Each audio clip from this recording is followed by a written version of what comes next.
Homeopathy की सारी छोटी बड़ी खबरों के लिए कीजिए मेरे चैनल को सब्सक्राइब नाउ का बटन दबा के साथ ही साथ दबा दीजिए बेल आइकन भी। तो चलिए आइए जानते हैं कि आज की न्यूज़ क्या है। तो बीटीएससी की वेबसाइट पे मैं हूँ और आप सबको ये बता दूँ कि बहुत जल्द मेरिट लिस्ट आने वाला है। मेरिट लिस्ट आने में बिल्कुल भी टाइम नहीं है। आप समझिए कि जैसे ही काउंसलिंग समाप्त होगी आयुर्वेदा की और तुरंत मेरिट लिस्ट निकाल दिया जाएगा। यूनानी का मेरिट लिस्ट बनकर तैयार है, होम्योपैथी का मेरिट लिस्ट बन रहा है और जो आयुर्वेदा है उसका 23+ का काउंसलिंग होते ही मेरिट लिस्ट उनका भी बन जाएगा। तो ये तो एक बहुत ही इजी और मतलब प्रोसेस है मेरिट लिस्ट बनाने का इन लोगों का।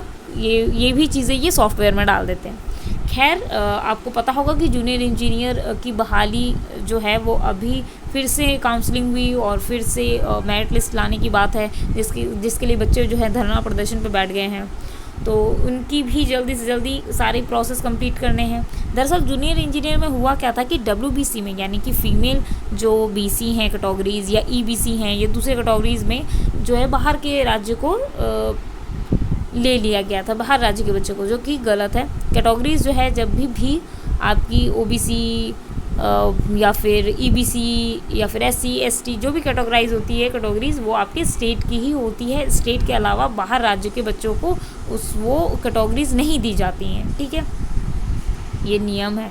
और BTSC बिना कुछ देखे वेखे बना देती है काउंसलिंग बहुत बच्चे इसीलिए छट गए, बहुत सारे बच्चे जो बिहार के छट गए और उनका कारण ये था छट जाने का कि बाहर के बच्चों को बुला लिया गया था। बाहर के बच्चों को आप कैटेगरी वाइज कैसे बुला सकते हैं? आपको बुलाना है बाहर के बच्चों को तो आप UR में डालेंगे ना, आप अनरिजर्व कैटेगरी में उन लोगों को डालेंगे। आप रिजर्व कैटेगरी कैसे उनको दे सकते हैं?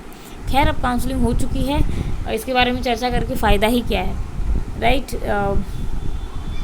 अब मेरिट लिस्ट का इंतज़ार कीजिए। मेरिट लिस्ट आएगी तो पता चल जाएगा कि कितने बाहर के बच्चों को जॉब अपॉर्चुनिटीज़ मिली हैं। और मैं जानती हूँ उसके बाद भी एक केस तो होगा ही, क्योंकि जिन बच्चों का नहीं होगा उनको दुख तो लगेगा कि हमारी सीट्स को जो है वो बाहर के बच्चों को दे दिया गया है।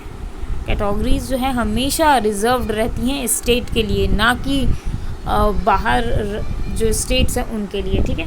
तो ये तो मैंने आपको क्लियर एक बात बताई। इस तरीके से सेकंड मेरिट लिस्ट आने के सबसे ज़्यादा चांसेस है होम्योपैथ में। और आयुर्वेद यूनानी की तो सेकंड मेरिट लिस्ट आने नहीं जा रही, होम्योपैथ की ही आने जा रही है, तो इसमें सबसे ज़्यादा चांसेस हैं। और नहीं आएंगी तो फिर आपको पता ही है केस होगा। केस तो एक नॉर्मल चीज़ हो गई है, अब सब में केस होता है। खैर और ये ज़रूरी भी है क्योंकि BTSC बहुत गलत तरीके से बहालियाँ लेती हैं। बिना आपको काउंसलिंग के टाइम पे थोड़ा सा केयरफुल होके लेना चाहिए था। आप सॉफ्टवेयर मैनुअली नहीं करके सॉफ्टवेयर से आप कर रहे हैं, ये गलत है।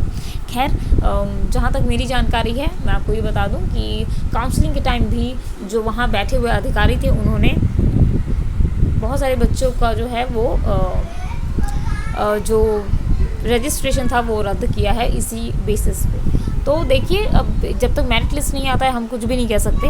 मेरिट लिस्ट पे ज़्यादा चीज़ें डिपेंड करती हैं। तो ये तो थी BTSC की न्यूज़। और बहालियों की न्यूज़ की बात करें तो वो अगले वीडियो में मैं बताऊंगी। और एक और बात BTSC की मैं आपको बता दूं, सेकंड मेरिट लिस्ट ज़रूर आएगी, राइट। और अगर नहीं आती है तो इसमें पूरा का पूरा ब्लेम जो है आप सॉफ्टवेयर को देते हैं, ठीक है, क्योंकि सॉफ्टवेयर की गलती है इसमें, ना BTSC की गलती है ना मेरी गलती है। खैर अब आगे बढ़ते हैं और आपको एक और न्यूज़ में दे दूं कि जो बच्चे जिनका नहीं हो पाया है इस बार वो बहुत ही ज़्यादा निराश हैं। उनके लिए एक गुड न्यूज़ है। वो गुड न्यूज़ ये है कि बहुत जल्दी आयुष में बहुत बड़ी संख्या में सीट्स जो हैं वो आने वाली हैं। आप सभी रेडी रहिए, हो सकता है वो सीट्स जो है नवंबर में देखने को आप लोगों को मिले। और रिक्तियां जो है वो मांग ली गई हैं। अभी रिक्तियों की सूची में थोड़ा सा हिंट आपको दे देती हूँ, थोड़ा सा बता देती हूँ, बाकी डिटेल जो है मैं अगले वीडियो में बताऊँगी। हिंट ये है कि अभी तुरंत करेंटली अभी जबकि ये बाहरी कंप्लीट भी नहीं हुई है तो मैं बता दूं अभी करंट न्यूज़ ये है कि 2000 से ऊपर सीट्स जो है वो हैं अभी रिक्त NHM में, ठीक है। नेशनल हेल्थ मिशन के तहत जो बहालियाँ होती हैं उसमें 2000 से एवब सीट्स हैं। अभी तुरंत रिसेंटली जो न्यूज़ है उसके बारे में उससे मैं बता रही हूँ आपको। दूसरी चीज़ जो है CHO की बहाली, बच्चे बड़े कह रहे थे कि CHO को कुछ कीजिए, CHO की, या CHO भी आ रही है।